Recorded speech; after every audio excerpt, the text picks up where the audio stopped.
Praise the Lord. प्रभु का धन्यवाद हो। आज के इस दिन फिर से एक बार हम परमेश्वर पिता के नाम से जीवित पाए जाते हैं। जीवितों का परमेश्वर पिता आज के दिन हमारे मध्य है, हमारे संग है और वह आज के दिन को आशीषों से भरता है। आइए प्रियो, हम प्रभु के और करीब आए, विशेषकर जब इस लेंट की ऋतु में हम पाए जाते हैं। आइए प्रियो, उपवासी मन के साथ में अपने आप को नया और अपने आप को पवित्र बनाते हुए हम प्रभु के निकट आए, क्योंकि प्रभु हमारे निमित्त आज के दिन अपनी योजनाओं को प्रकट करता है। आइए प्रियो, कुछ देर प्रभु के वचन को सुने। आइए प्रियो, कुछ देर प्रभु के वचनों पर मनन चिंतन करें। यह समय है कि प्रभु के बेटी बहन एंजल दादल के द्वारा हम आज के दिन प्रभु के जीवित वचनों में कुछ देर प्रभु के साथ समय व्यतीत करें, ताकि हमारा जीवन जो प्रभु ने दिया है हम उसे जांचने पाए, परखने पाए कि वह परमेश्वर पिता की योग्य है या नहीं। आइए प्रियो, यह समय है प्रभु के जीवित वचनों को सुनने का। प्रभु आज के दिन हम सबों को बहुत की आशीष दे। आप सबों को ईश्वर सहाय, प्रेज द लॉर्ड, जय मसीह की। परमेश्वर का धन्यवाद हो कि आज के दिन फिर से उसकी करुणा हमारे जीवन में नई हुई है और हम उसके वचन में मनन चिंतन करने के लिए उपस्थित हो पाते हैं। प्रियो, परमेश्वर का वचन रोमियो के नाम पौलुस प्रेरित की पत्री उसका अध्याय 6 और पद संख्या 6 और 15 में बतलाता है, हम जानते हैं कि हमारा पुराना मनुष्यत्व उसके साथ क्रूस पर चढ़ाया गया, ताकि पाप का शरीर व्यर्थ हो जाए और हम आगे को पाप के दासत्व में ना रहे। 15वां पद लिखता है, तो क्या हुआ? क्या हम इसलिए पाप करें कि हम व्यवस्था के अधीन नहीं वरन अनुग्रह के अधीन हैं? कदापि नहीं। सच्चे मेरे प्रियो, हमारे जीवित प्रभु यीशु मसीह ने हमारे लिए अपनी जान को दिया है और अपने अनुग्रह के द्वारा हमें छुड़ा लिया है, हमें बचा लिया है। आज के दिन एक कहानी मैं आप लोगों के समक्ष रखना चाहती हूँ। एक व्यक्ति था जो चोर था और एक दिन ऐसा होता है कि वो चोरी करते हुए पकड़ा जाता है।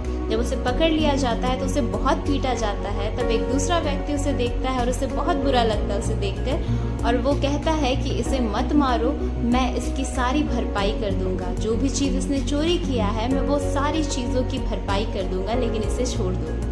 जब चोर देखता है कि उसके लिए उस व्यक्ति ने ऐसी दयालुता दिखाई है, तो वो चोर उससे कहता है कि धन्यवाद कि आपने मेरे लिए इतना अच्छा काम किया। तो वो व्यक्ति उस चोर से कहता है कि तुम जाओ, लेकिन तुम दोबारा चोरी मत करना। दूसरी बार ऐसा होता है कि क्योंकि चोर की प्रकृति ही ऐसी होती है कि वो चोरी करने के लिए हमेशा खोजते रहता है कि मैं कब चोरी करूं। वो दूसरी बार फिर से चोरी करता है और इस बार उसे पीटा भी जाता है और उसे अदालत में पहुंचा दिया जाता है। जब वो अदालत पहुंचाया जाता है और वो जब अपने नजरें उठाकर देखता है, तो वो देखता है कि न्यायाधीश के पद पर वही व्यक्ति बैठा हुआ है जिसने उसे पहली बार बचाया था। जब वो उसे देखता है वो बहुत ही ज़्यादा खुश हो जाता है और वो कहता है कि क्या आपको याद है, मैं वही हूँ जिससे आपने पहली बार बचाया था। तब न्यायाधीश उससे इस बात को कहते हैं कि मैंने तुमसे कहा था कि दूसरी बार इस गलती को मत करना। आज के दिन मैं न्याय के पद पर हूँ और एक न्यायाधीश का कर्तव्य है कि वो न्याय करे, और उस चोर को सजा सुना दी जाती है।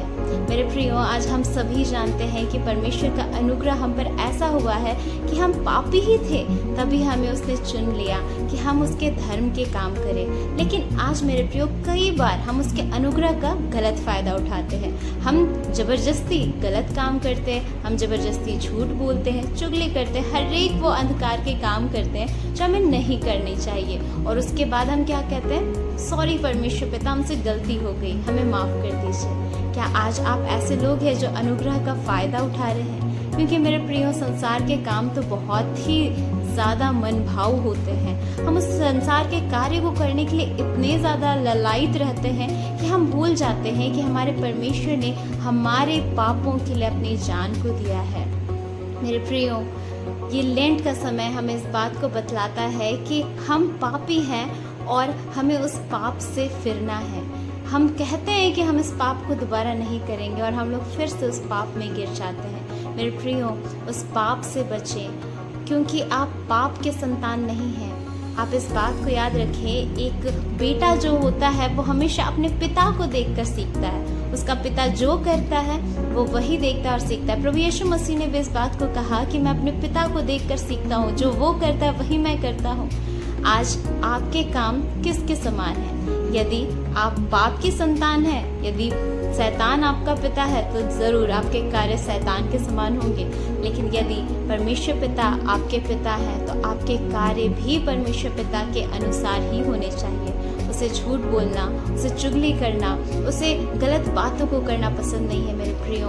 आइए आज हम भी परमेश्वर के समान बन जाएं और जैसे परमेश्वर का वचन लिखता है, हम अंश अंश करके उस जीवित परमेश्वर के स्वरूप में बदलते जाएं। पहली बार जब प्रभु यीशु मसीह आए तो वो पापियों के लिए आए, लेकिन जब दूसरी बार प्रभु यीशु मसीह आएंगे तो वो धर्मियों के लिए आएंगे। हमें धर्मी बनना होगा मेरे प्रियो, लेकिन फरीसियों और सदूकियों के समान नहीं, लेकिन सच में जैसा हमारा परमेश्वर है बिल्कुल हमें उसके स्वरूप में ढलना होगा।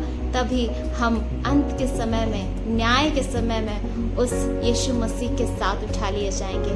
आइए मेरे प्रिय, इस लेंट के महाउपवास काल में हम इस बात को अंगीकार करें कि हम बिल्कुल यीशु मसीह के जैसे कार्य को करेंगे और जैसा मेरा पिता कार्य करता है मैं सिर्फ वैसा ही कार्य करूंगा और परमेश्वर के अनुग्रह में बढ़ते हुए कभी भी परमेश्वर के अनुग्रह का फायदा नहीं उठाऊंगा, फायदा नहीं उठाऊंगी। आइए हम दुआ करेंगे।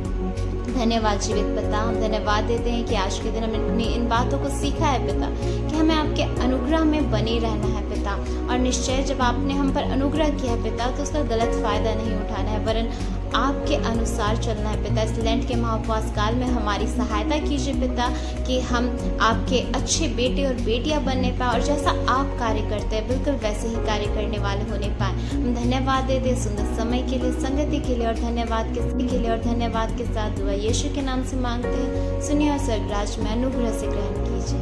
आमेन। ईश्वर सहाय। Praise the Lord.